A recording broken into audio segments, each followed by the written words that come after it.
The Force will be with you. Always.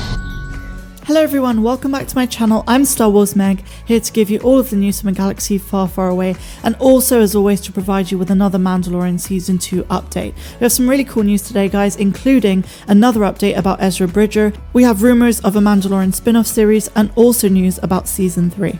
Before I get into the news guys, please may I ask you to hit like down below, to subscribe to my channel if you're new, and also hit the notification bell to be alerted every time I upload a new video. You can expect daily Star Wars news from me. And just before we get to our first news article, I just want to say a huge thank you for all of your guys' nice comments on yesterday's video where we had Emily Swallow, who did the introduction for me of that video about the armor. And if you haven't checked it out, please do check it out. The link is in the description down below, or you can go to my channel to check it out. And I will also thank her and let her know that you guys really enjoyed the video. So without further ado, let's get into it. Our first news article comes from Comic Book, and they state the Mandalorian rumored spin-off series would feature a surprising character team-up. A new Star Wars rumor suggests that the Mandalorian Season 2 could be leading to a new spin-off series which would team up two unlikely characters. According to Kessel Run Transmissions, the Mandalorian spin-off would feature ex-Alliance shock trooper Cara Dune and ex-Mandalorian leader Bo-Katan. Word of a Cara Dune spin-off series has been rumbling for a bit now, but the Bo-Katan news is a new one. Bo-Katan was a pivotal figure in Clone Wars and Rebels, and her teaming up with Cara Dune would make for a powerhouse female-led story. The thrill of this rumor extends beyond seeing these two warrior women of Star Wars uniting. Gina Carano and Katie Sackhoff are two fan-favourite personalities outside of their work of these two characters. Of course, the other big question that KRT wrestles with is when a Cara/Bo-Katan series would take place in the Star Wars timeline. Without seeing The Mandalorian Season 2, we don't know if Cara Dune and Bo-Katan have a prior history, but we do know that the Star Wars canon leaves plenty of room for that reveal. One big event in Star Wars' timeline is the Great Purge of Mandalore, which saw the Empire eradicate Mandalore's native warrior people, ultimately converting the planet into an Imperial training facility. It's the event that led to the tribe being forced into hiding, operating in secrecy in order to survive. We also know that Cara Dune's history dealt with cleaning up the Imperial forces following the Battle of Endor, missions that definitely could have brought her into the company of Bo-Katan. So far, it's worth noting that this is just a rumour, but Kessel Run Transmissions has been spot on in these sorts of predictions in the past. However, KRT does offer that caveat that this Cara Dune/Bo-Katan spin-off may be on hold until Katie Sackhoff's version of the character wins fans over in The Mandalorian Season 2. What do you guys think of this spin-off series? In my mind, I can't see it being too exciting, but then again, I want to see how Bo-Katan will play into The Mandalorian Season 2, which by the way is 13 days away, and I'm just as hyped as all of you for the second season. Now, our next news article speaks about The Mandalorian Season 3, and while on my channel in past news updates I have spoken a little bit about it, there is a major piece of news in that it's going to be filming soon. This news article from Tech Radar basically states exactly the same, but I'm going to read it to you now. The Mandalorian Season 3 has been confirmed by creator Jon Favreau, and filming will begin before the end of the year.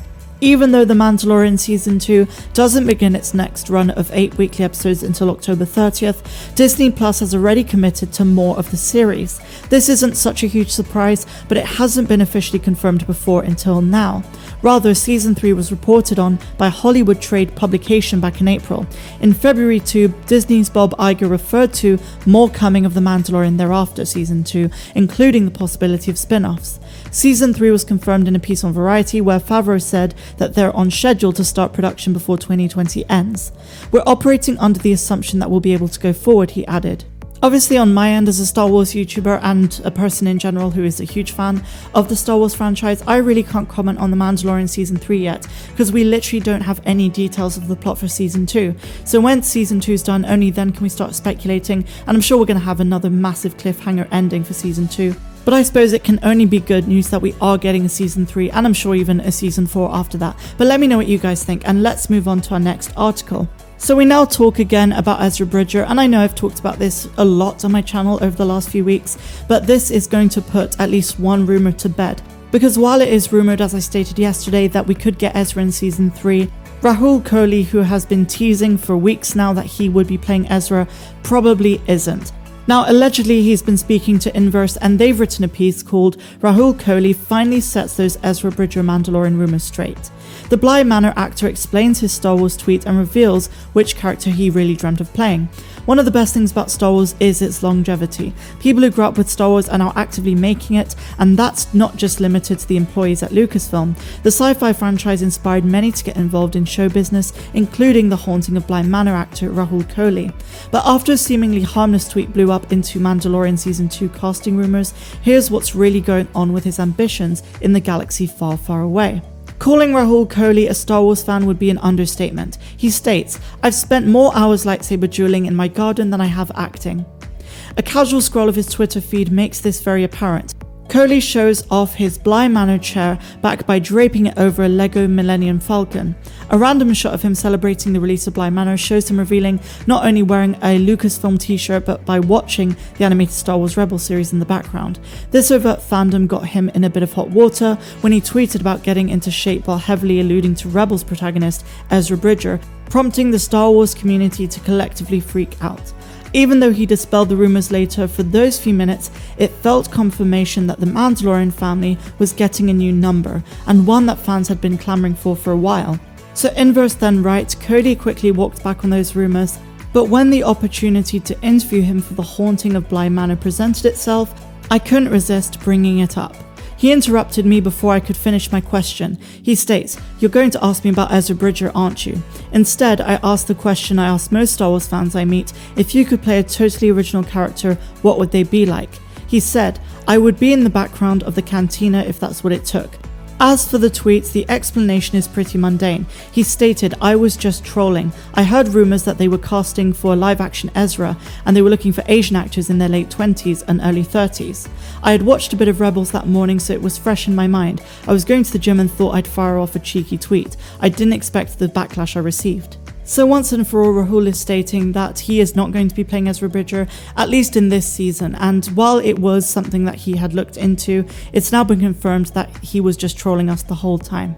But one final thing that he does say is, "I'm part of the Star Wars community as much as anyone. It doesn't matter that I'm an actor. I know it can be a toxic place. I've seen it and it hurts. But when that Ezra stuff went out, the outpouring of support, positivity and celebration felt so good. It sucks that it was all bollocks, but it just made me say this fandom is awesome." He added at the end, "The fan art came out. Even though people knew I was trolling, they weren't upset. I found that really refreshing after what's happened in recent years. If this were a real announcement, it wasn't met with any kind of racism, just complete and utter joy." So our final news article is a really fascinating one, and we move away from The Mandalorian to speak about The Last Jedi, which is undoubtedly the most controversial and fandom-dividing film that's ever been released in the Star Wars franchise. So this is from Cinema Blend, and I've seen it all over YouTube over the last kind of 24-48 hours, and I wanted to weigh in my own thoughts. But first, let's look at the article, which states, "One key way George Lucas's Star Wars Episode 8 was the same as The Last Jedi." While the majority of professional critics may have enjoyed Episode 8, within the Star Wars fan community, it's definitely one of the most polarizing entries in the Skywalker saga.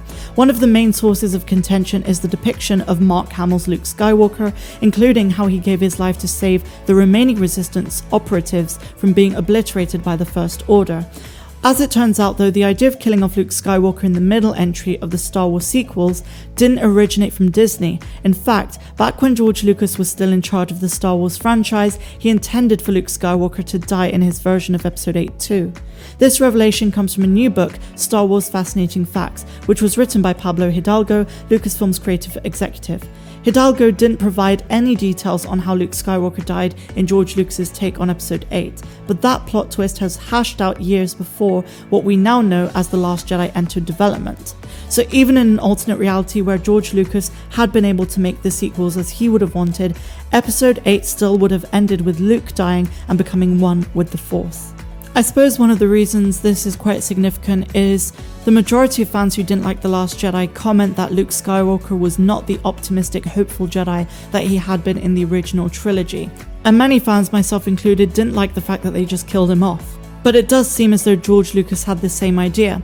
Now, the problem I have with articles like this and with what some Star Wars YouTubers have been saying over the last, 24 hours, is that they're acting like, because of this, everything else in The Last Jedi is justified. That's not true at all, because George Lucas's plan and his script for Episode 8 was probably very different to the one that we got under Rian Johnson. Without hate for Rian Johnson, I will say that his treatment of Luke's character was very appalling. Not necessarily because he was a grumpy old man, but the way they just killed him off and the whole battle between him and Kylo Ren just felt very cheap.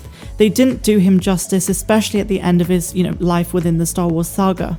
In my mind, George Lucas probably had a very concrete plan that involved a very noble death for Luke Skywalker and his legacy to carry on in the final film. Until that point, in 2017 when I saw The Last Jedi, in my mind, every middle film in the Star Wars trilogies had set up the final film perfectly. For example, in Attack of the Clones, they really set up the turn from Anakin to Vader really well. There were hints of that throughout the film. With Empire Strikes Back, of course, that was the perfect Star Wars film in my opinion, and the one that really got us questioning how our heroes are going to get out of the mess that they were in.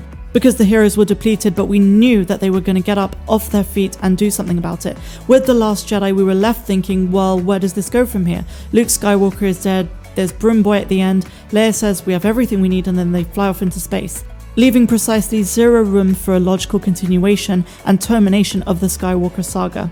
That's all I think of the matter. Let me know what you think in the comments down below. I'm sure a lot of you have an opinion on this. So I'm Star Wars Meg, and I will see you next time. I wish you a fantastic rest of the day, no matter where you are in the galaxy. And like I said earlier, please do check out yesterday's video. I'm really sure you'll enjoy it. Have a good one.